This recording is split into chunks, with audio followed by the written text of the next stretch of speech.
Today I'm really excited to be calling Giselle Martino. She's a filmmaker who started at the University of Arkansas. From the U of A, went to school in Vancouver, the Vancouver Film School, and now she is living and working in New York. So let's give her a call.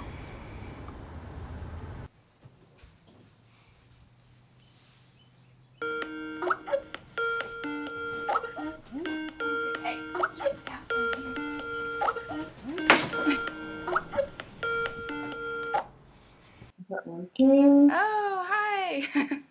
Do you see me? Yes. I don't see me. I see you, but it's like kind of frozen. I think it's getting there. It's just warming up. It's too early for the computer, I guess. I work as a full-time producer for TV in New York. Like, I really want to push independent filmmaking and um, people who you don't usually see on screen. So a lot of my films feature like actors of color, women, and I also pay attention to crew.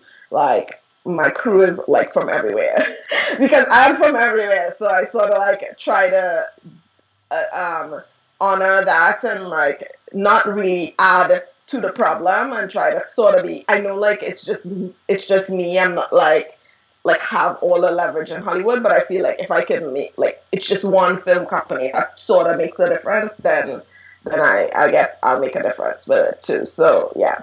I watched Bike Tales. Oh. And I loved it. Like really, what really affected me was just thinking about how this little girl that she dreamed up was even pointing out stereotypes about her. He keeps promising me, but he's always busy with work. Don't mention anything, all right? Your English is very good, from being Mexican, no? What? We're from Peru. Just get on. This is someone that she dreamed up, like thinking about her real life experiences that had to have played a role in developing that character. When I basically this story is sort of loosely inspired by like my own story. For most of my life, like more than half of my life, I've literally been living not where I was born.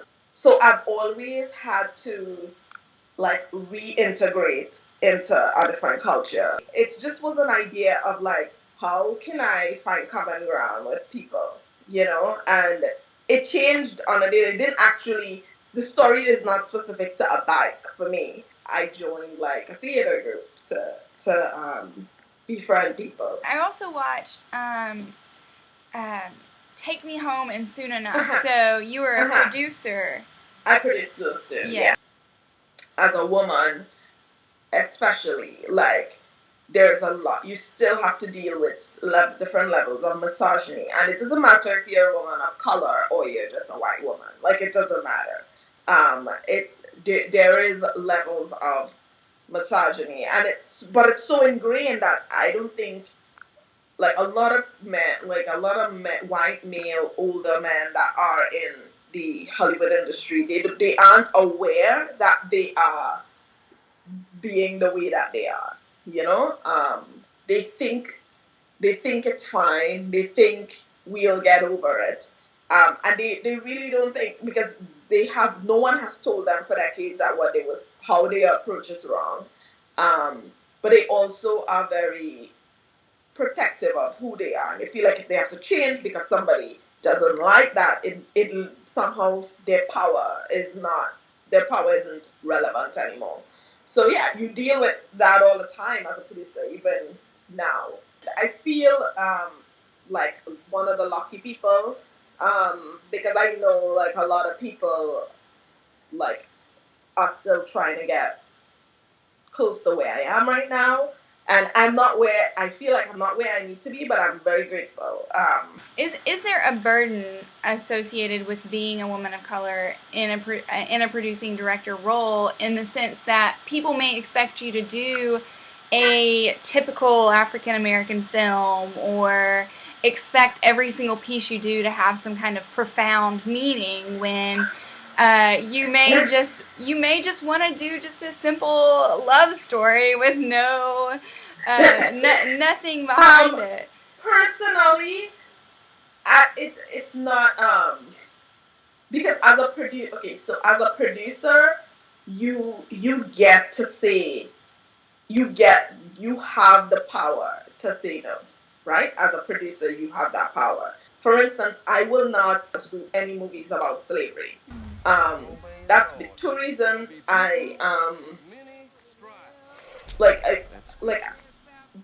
slavery for me is just such a heavy, sad topic. And personally, as a director and a producer of color, I'm tired of seeing the only type of films that surfaces about African Americans that is somewhat super successful surrounds them being slaves. And that's a personal choice I make. Will I support the film when it comes out? Of course, I always do. I'm more passionate about, like, I love science fiction and psychological drama. I love things that plays with your mind and that kind of thing. And also science fiction, I feel like there's a lack of people of color in science fiction.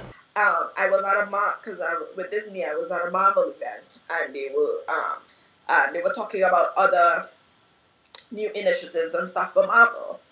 And one of the producers actually was like, raised their hand and was like, but don't you think that I get that we want to have more diversity in Hollywood, but don't you think like we're changing history when we purposely change a person like ethnicity just to fit the diversity narrative?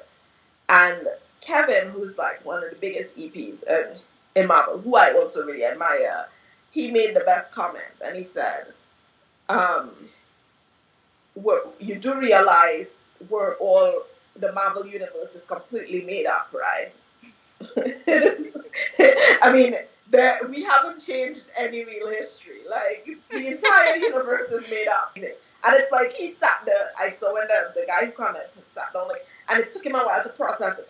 But it's the truth. Like, people really are like, oh my God, like a stormtrooper can't be black. I know. Like, and I'm just like, but there is no such thing as a stormtrooper though. And we, So I think it will take, because Hollywood is so old, it will take a reshift, like a whole shift.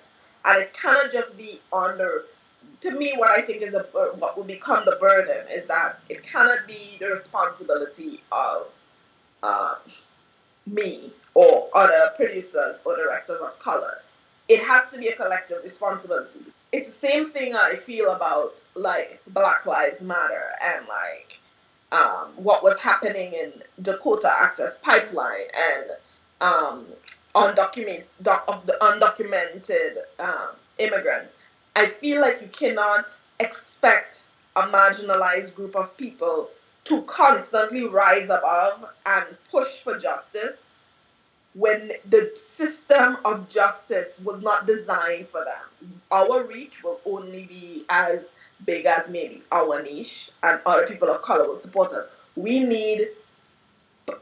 also need the help of our co-workers who are white, who are male, to also step in and be like, okay, yeah, we're benefiting from the system, but we need to shift this. Earlier this morning, the nominees for the 88th Annual Academy Awards were announced. And for the second year in a row, the Academy did not nominate any black actors to any of the 4 acting categories. Of course, it will be that white in nomination, because when you look at the people who get to nominate are people who say things like, oh, but we're going to change history of a science fiction. Or people who say things like, well, we already cast the one black girl. No worries. We've casted 11 white people. Like, like those are the people that get to vote on shows. They're not even going to watch our films. So that's why, like, literally changing the pulse of the entire industry will definitely change the way people see things in the media. Yeah. I think like what you're saying about just even making sure that you speak out when you see injustice is so important. Mm-hmm. Mm-hmm. Yeah. So. And it's not just important for you to do that, but important for people, like me to do that as well. So yeah, I just wanted to give you like a quick opportunity to talk about things girls do and kind of Sure. what you're doing with that. Well, Things Girls Do is an online, so it's an online global community that supports and empowers women. And basically, the concept behind it, this has been something that I've sort of had in my mind to do for like a couple years.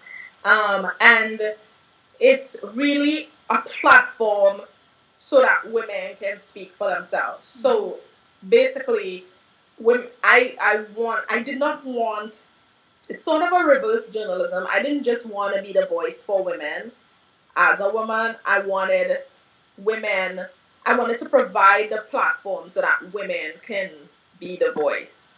Well, thank you for talking to me. This has been great.